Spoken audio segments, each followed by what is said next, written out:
Using screwdrivers and bicycle chains and sprockets to propel my RC tank has been a suitable way to do things since I started building my models. I have used this technique on my 1/8 scale BT7, my 1/8 scale AMX 13 and my 1/6 scale Styr RSO, and it has worked very well. By pressing a nut into a bicycle plastic jockey wheel, it is possible to attach the sprocket to the screwdriver, which is then secured in a motor mount. Another bicycle sprocket with a 3D printed hub for a nut can then be screwed onto the drive shaft.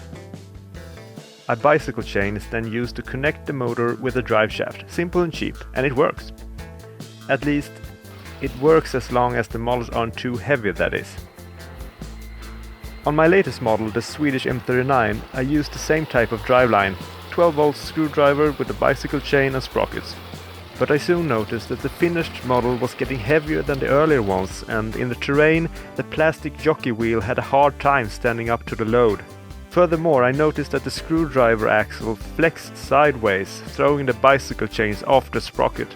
The screwdrivers each deliver 50 Nm, and I also saw wear and deformation on the plastic wheel. I needed to come up with another solution.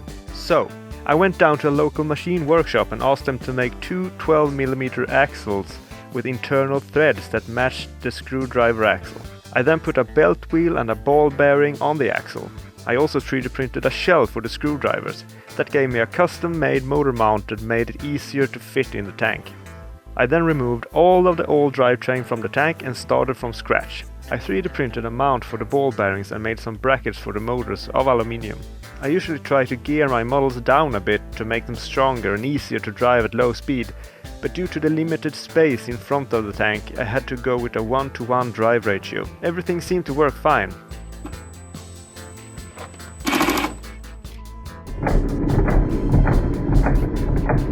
I put the slip clutch of the screwdrivers at almost maximum, blocked the drive wheel and gave it a go. It slipped like it should, and the belt did not jump over any teeth. This is a good way to keep things from breaking, but it also means that the screwdrivers do not use their full capacity of 50 Nm. A short test showed that the tank worked great. It actually feels smoother than with the chain drive.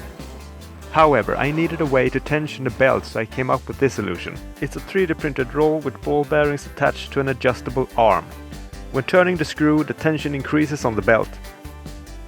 Here I am testing the tank at some friend's farm, and I must say that I'm very pleased with the belt drive. Everything is held together so far.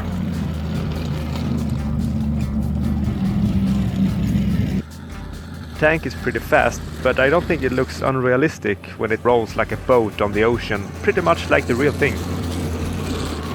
Yeah, I have been fortunate enough to be a passenger on a real one, and I used to drive an APC during my military service. And the being on the boat analogy is pretty accurate.